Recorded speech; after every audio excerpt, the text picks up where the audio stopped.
За илтгэл хүнсний будааны төрлийн таримлуудын судалгаа үйлдвэрлэдэг гэсэн. Тэгэхээр та бүхэн хүнсний будаа гэдэг нь мэдж байгаа. Энэ бол буудай биш.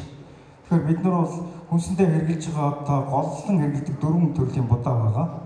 Тэгэхээр энэ будааг бол бид нар бүгдийг 100% гадаадаас импортоор авч байгаа.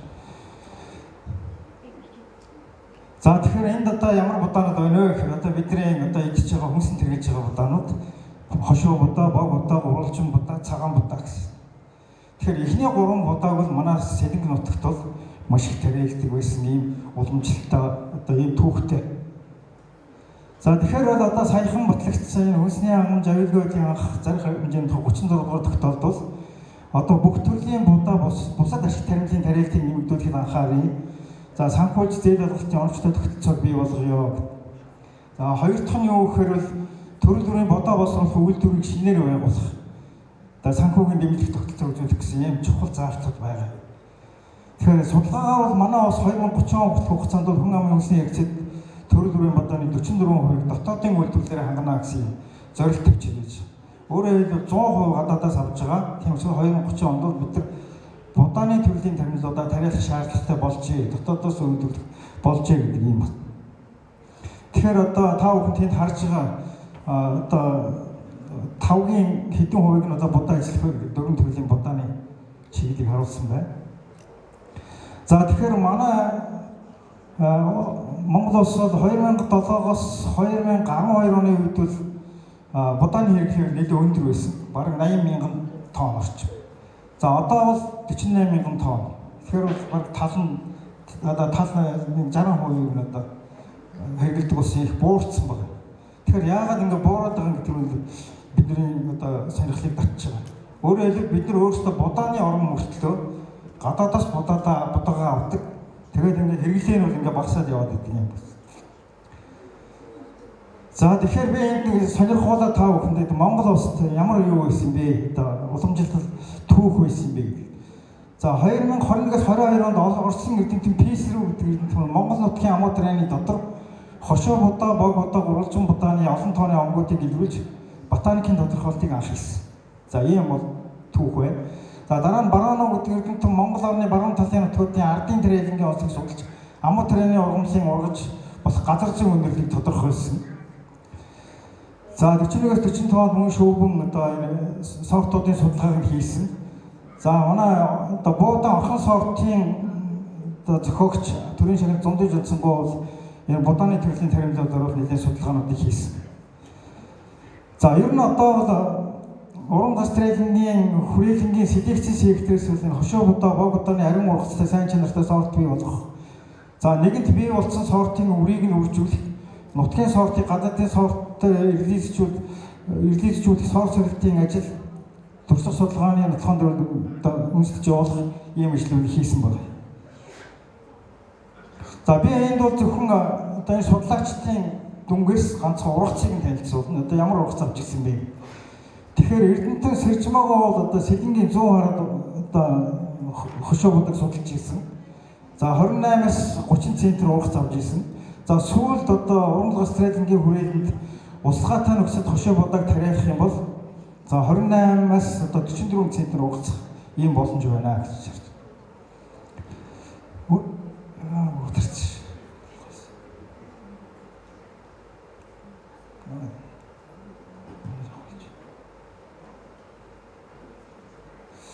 За тэгэхээр одоо хошуу будааны одоо Монголд гэж байгаа Монголд тариалж байгаа нутагсан сорт гэвэл энэ нарлаг гэдэг сорт байгаа. Одоо Эрдэмтэн Намжинсүнгийн гаргасан ийм сорт. За энийг бол манайд нэлээд тариалж байна. За дараагийнх нь бол бог будаа. Одоо бидний хэлдэг шар будаа. Өөрөөр хэлбэл Сэлэнг нутагт бол энийг маш их тариалж ирсэн. Өөрөөр Сэлэнгийн одоо гурлийн үйлдвэрийн хажууд бол шар будааны цэг хэмтэрж байсан. Одоо та бүхэн мэдчихэж байгаа. Нэгэн дээр хүмүүс их сайн мэдчих хэвээр. Тэгэхээр юу гэж хэлсэн гэхээр бол одоо энэ Жуковский гэдэг эрдэмтэн Төв Аз тэр дундаа Монголын уулархаг нутгаас бог будааны олон омгууд илэрдэг явдлыг үзэхэд одоо үеийн тамил бог будааны үндэс нутг нь Монгол юм аа гэж нэрсэн байна. Тэгэхээр эртээр үеэс одоо монголчууд бол бог будааг Монгол амуу хар будаа, шар будаа гэсээр нэрлэж ирсэн. За дараа нь Хоршайлов гэдэг эрдэмтэн бол бас энэ таримлыг судлахдаа ихээхэн өөрөг гүйцэтгсэн. За ер нь бол Монгол Боготаны 13 омог цуглуулагдсан байгаа. За сүүлд Орон улс трейдингийн генфондын судалгааны үр дүнд бол нутгийн Бутаны 10 омгийг тодорхойлсон. За ийм одоо дэлгэмэл одоо дэл хэлбэрийн бөхөр сагалгаар гэх мэтчлийн ийм хэлбэрүүд одоо Монголд тариалагдж байгаа. За энд тэр Сэрчмаа гэж эрдэмтэн байгаа. Энэ хүн бол одоо энэ Буданы чиглэлээр маш их судалгаа хийсэн юм эрдэмтэн. Одоо Сэлэнгийн зүүн хараад Орон улс трейдингийн хүрээлэнд байхад судалгаа хийж ирсэн. За энд бол одоо энэ 6 софтыг судлах юм бол 25.5-аас 31.5 центнерга ургац өгч ирсэн юм судалгааны үр дүн байна. За дараа нь бас одоо Орон улс трейдингийн хүрээлэнгийн Намжисүрэн гэдэг эрдэмтэн бас Боготаны 6 софтыг судалсан. За энэ үед энд бол одоо 14.4-өөс 29.2 центнер юм ургац авсан ийм дүн байна. За харин Боготаны бол одоо 2 сортыг одоо тариалж байгаа. Энэ ямар сорт вэ гэхээр Мироновский 85, за Намжисүрэн Цэнд гэдэг судлаачдын гаргасан сорт. За нөгөөх нь Сэрчмаа Саратовский 853 гэдэг сорт. За эднэрийг бол одоо бас нэгэн тариалж байна. За дараагийнх нь бол одоо бидний гурвалжин будаа байж байгаа. За гурвалжин будааг бол нэлээд судалгаа хийсэн. Дархны хүрээлэнд бол энэ Баярсах доктор судалгаа хийгээд 5.8-аас 11.5 центнер ургац авсан байна гэсэн юм судалгааны дүн байна. За дараа нь бол одоо миний би Шавтайгаа хамт энэ судалгааны ажлыг хийсэн. За энэ судалгааны ажлыг 4 орноос гаралтай 4 сортыг тариалсан. За энд яг юуны ургацын үзүүлэлтүүдийг харуулсан байна. Ер нь одоо хэдэн центнер ургац авч ирвэ гэвэл 7.5-аас 11.7 центнер ургац авдаг. За ер нь бол технологийн шин чанаруудыг бол бид нар бас тодорхойлох шаардлагатай. Тэгээ хайс жигдрэлт Буданы гарц центр гэдэг бол Буданы ургамлын хамгийн гол үзүүлэлтүүд.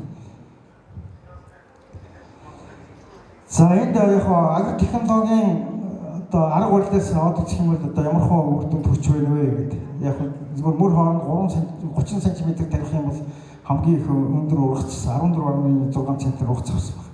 Ер нь бол Буданы төрлийн ургамлууд бол ургац багтай. Гэхдээ бол 10-аас дээш ургац авч яах гэдэг нь бас сайн үр дүн гэж үзэж байна. За бид нар бол гурвалжин Буданы 2 сортыг улсын сорт сургалтаар баталгаажуулж ирээдүйд сортоор баталгаажуулсан. Одоо яг үйлдвэр тариалж байгаа. За энэ болохоор Оросын холбооны улсын Землячка гэдэг сорт. За нөгөөх нь Японы Китабаса Соба гэдэг сорт. Одоо манай галс трейдингийн үйлдвэрт хамгийн их тариалж байгаа гурвалжин Буданы сорт бол Китабаса Соба гэдэг сортыг тариалж байна. Сэлэнг нутагч гэсэн одоо энэ гурвалжин будааг бол нэлээд тариалж байгаа. Тариалсан дүн байдаг. Тэр нь болохоор нөгөө юуны Японы Шизоку гэдэг мужтай хамтарч та гурвалжин будаа тарьсан гэсэн юм дүнг би бас харж ирсэн юм. За энэ бол бидний судалгааны ажлын дүн. Гэхдээ энэ бол Төв аймагт манай хөтөөч хөрс сургуулийн туршлагаар ургуулж ирсэн юм дүн байна.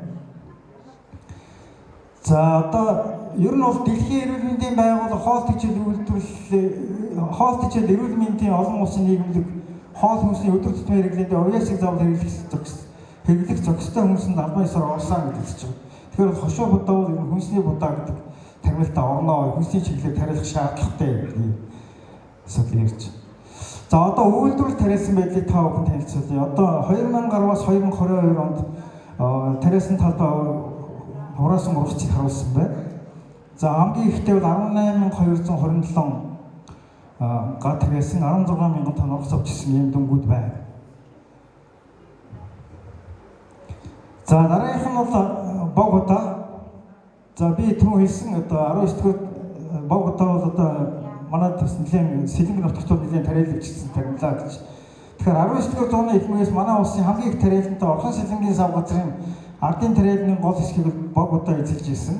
За өөрөх бүр Богота тариалж хангамж хийж өрхийн дотоодын хэрэгцээг хангаж ирсэн юм түүхтэй. За тухайд 44 оны байдлаас үзэх юм бол одоо бүх тариалангийн 47%-ийг бол Булган Сэлэнг эзэлж 2 аймгийн талбай 30%-ийг бол Богота эзэлж ирсэн юм дүн байдаг юм байна. За 1949-с 50 онд Богота улсын тариалангийн 0.9% байсан бол 51-с 52 онд 2.4 хүрч ирсэн юм дүнгууд. За мөн ургацыг бас энд харуулсан байна. За энд Богота тариалсан талбайг бол би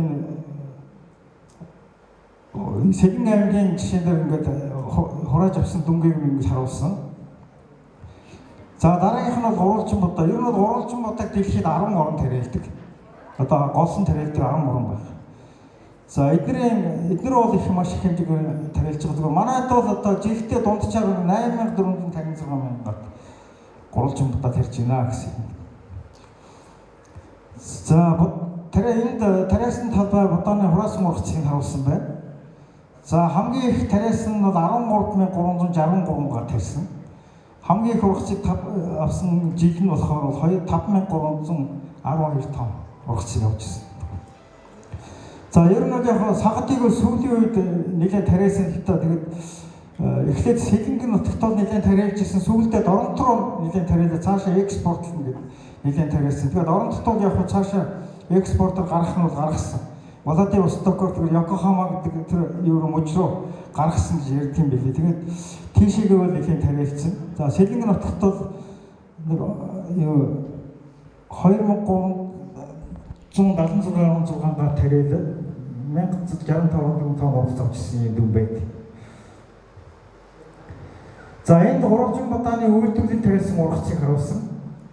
За энэ бол Доронтын халахгүй сумд бол Алтай Трейд компани нэлээд тариалсан байгаа. Эдгээр бол түрүүний миний хэлдэг. За дараагийнх нь Сэлэнгийн зүүн бүрэн Ариун хураг компани тариалсан гарч байна. За Төв аймгийн Жаргалт сумд бол Жаргалт Хайрс гэдэг компани тариалж ирсэн. Сүүлийн үеийн 2014 оноос хойш ингээд тариалж ирсэн юм байна. За яг тэгэхээр сая бол би тэр 3 одоо будааны талаар ярьсан. Энэ 3 дээдлийн түрүүний ярьдаг 3 будаа бол манай үйлдвэрлэл тариалдаг. Ялангуяа Сэлэнгийн нутагт хамгийн их тариалах. Өөрөөр хэлбэл одоо тэр улсын хэрэгцээ, хүн амын хэрэгцээний 44%-ийг хангана гэсэн 2030 онд хангана гэсэн үг байж байгаа. Тэгэхээр тэрний 50%-ийг баг Сэлэнгийн нутгаас одоо үйлдвэрлэх шаардлага гарах байх гэж би бодож байна. За тэгвэл та бүхэн сонирхолтой бол энэ цагаан будааны хувьд бид нэр Доронтын эрдэм шилжгээний хүрээлэнд судалсан Японы Амурын мужийн Шарики гэдэг тосгонтой хамтарч хийсэн. Тэгээ энийг бол бүр 8 жилийн турш туршсан хэрлэн гол яриг дээр. Тэгээд одоо Японы мэргэжилтэнгүүд ирээд тэдэртэй хамтарч цагаан будаа угуулах тухай бид нар нэлээд ярьж ургуулж, тайлангийн авч Япон руу явуулж ингэж хийсэн. Өөрөөр хэлбэл Япон технологиг Монголд буулгах гэж нэлээд үзсэн. Нэлээд их хөрөнгө оруулсан. Японууд өөрсдөө хөрөнгөний оруулсан юм байна. JICA-гийн шугамар оруулсан. За энэ бол одоо бидний ургуулсан цагаан будаа байж байгаа юм. Тэгээ тэр дээд талд нь бол юу байгаа? Одоо тариалж ирсэн цагаан будааны одоо талбай маань энэ ургуулсан одоо будаа маань иймэрхүү байдалтай байгаа гэж байна. За тэр доод талд нь болохоор бид нар бол юунд бид нарыг 6 сараар Японд сургадаг гэсэн. Тэгээд 30-аад хүүхдийг сургаж байгаа. Тэгээ одоо цагаан будаа тариалах хичээлийг явуулсан байна. За энэ Японы сэтгүүлдээр одоо бидний цагаан будаа ургасан гэдгийг одоо баталгаажуулж сэтгүүлдээр гаргасан байсан. Тэгээ энийг нь бид нарт явуулсан. За ингээд одоо эцэст нь юу хэлэх гэж байгаа юм бэ гэхээр энэ Монгол орны нөхцөлд энэ будааны төрлийн тархинуудын олон жилийн турш судалгааны ажил хийгдэж шинжлэх ухааны үндэстэй байгаа нь тогтогдсон. Тийм учраас одоо шууд үйлдвэрлэл тариалах судал хэрэгтэй гэж үзэж байгаа. За хоёрт нь бол нийт эрдэнэтэй судлаачид будааны 4 төрлийн одоо 5 төрөл гэж байгаа. Тэрнийх ээж будаа оруулчихад байгаа юм байна. Бид нар киноа гэдэг будааг оруулсан. Тэрийг би сая оруулсангүй. Тэгэхээр нэг 5 төрлийн 40 гаруй сартуудыг судалж нотгшуулсан. За үйлдвэр тариалах технологиг боловсруулсан. Тэгээ ийм дүгнэлт гаргаж байгаа. Тэгэхээр цаашдаа бид нар үйлдвэрлэлийг одоо явуулах бэлэн байна гэж. Ер нь одоо ямар санд байна вэ гэхээр тэр 44% дотоодоос анх шаардлагатай байгаа учраас төр засгийн төвшин будаа үйлдвэрлэх хөтөлбөр усруулалт хэрэгжүүлэх ийм шаардлагатай. Хоёрт нь будааны төрлийн тархинуудын үрийг халдснаас салгах тусгай үйлдвэрүүдийг оруулж ирж ажиллуулах хэрэгтэй. Гуравт нь будааны үйлдвэрлэлийг дотооддоо жижиг дунд үйлдвэрлэлийн төвшөнд хөгжүүлнэ. За будааны төрлийн тархинуудын химийн янз бүрийн сэргэлтгүйгээр органик технологиор ургуулах. За тавд нь будааны төрлийн тархинуудын генетикийн нөөцийг ашиглаж өөрсдөө эх орны селекцийн сорттой болно гэсэн. Тэгээ ийм одоо нэг санал байж байгаа.